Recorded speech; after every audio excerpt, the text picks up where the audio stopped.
नमस्कार बच्चों, कैसे हैं आप सब।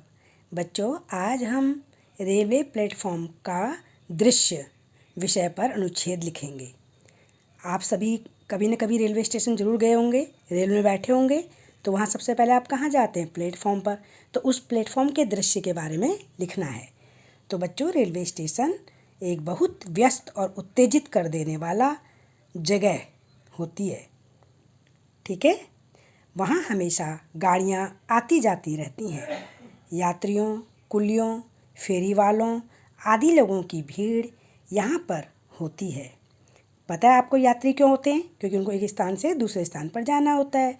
कुली क्यों होते हैं? क्योंकि उनको लोगों का सामान उठाना होता है। फेरी वाले क्यों होते हैं? क्योंकि उनको अपना सामान बेचना होता है। यह अपने आप में एक छोटा सा और विचित्र संसार होता है। रेल यात्रा का मुझे कई बार अवसर मिला है, लेकिन रेलवे स्टेशन के एक प्लेटफॉर्म के सच्चे अनुभव उस दिन हुए जब मैं अपने चाचा जी को लेने नई दिल्ली रेलवे स्टेशन पर गया था। और लड़कियां लिखेंगी गई थी। वहाँ मैंने जो देखा और अनुभव किया वह सब रोमांचकारी और अविस्मरणीय था, यानी कि मैं उसको भूल नहीं सकता, ठीक है। प्लेटफॉर्म पर यात्रियों का मेला सा लगा रहता है। जगह जगह सूटकेस, बंद बिस्तर, टोकरियाँ, पैकेट्स, खिलौने, पानी की बोतलें रखी हुई थी। वो सब यात्रियों की थी, ठीक है।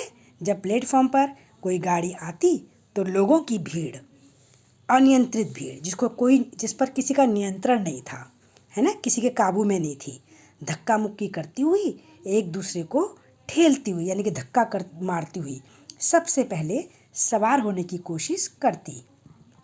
कुली चलती गाड़ी में चढ़कर सवारियों के सामान उठाने के मुंह मांगे रुपये को देने के लिए पटाने में लगे थे। कोई कह रहा मुझे 50 रुपये में लेके जाऊंगा सामान, तो वो कहने लगे, यात्री कहने लगे नहीं, हम 40 रुपये देंगे। तो वो फिर बोलते थे, बाबूजी ये तो बहुत भारी सामान है ना। इस तरह से उनको पटा रहे हैं। तो विभिन्न तरह की वेशभूषा और भाषा बोलने वाले लोगों को देखकर देश की विविधता में एकता के दर्शन हो रहे थे। आपको पता है प्लेटफॉर्म पर हर स्टेट का आदमी होता है। किसी को बिहार जाना है, किसी को केरल जाना है, किसी को बंगाल जाना है, किसी को यूपी जाना है। तो हर तरह के लोग होते हैं। उनकी वेशभूषा यानी कि पहनावा भी अलग होता है और लैंग्वेज भी अलग होती है, भाषा भी अलग होती है। कहीं रेल का गार्ड हरी झंडी दिखाकर, सीटी बजाकर रेल को चलने का संकेत दे रहा था। और टीटी कौन होता है? जो बिना टिकट यात्रा करते हैं, उनको पकड़ने वाला। टीटी बिना टिकट यात्रियों को धरपकड़ कर रहे थे, यानी कि उनको पकड़ रहे थे। लोग एक दूसरे को हाथ मिलाकर विदा कर रहे थे। तो कोई मेरी तरह किसी के आने का इंतज़ार कर रहा था।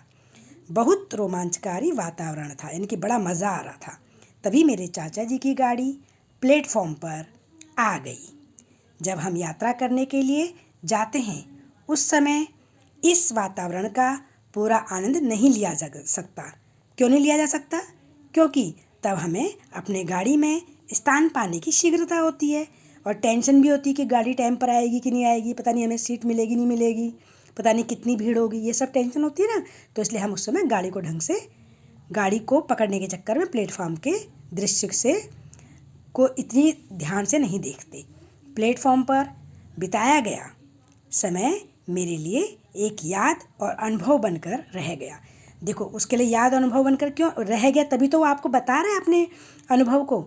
तो बच्चों, आप जब कभी जाओ तो कभी आप आराम से देखना, प्लेटफॉर्म के दृश्य के बारे में देखना और उसके बारे में लिखना, ठीक है बच्चों। अब आप इसको अपनी नोटबुक में लिखिए। धन्यवाद बच्चों।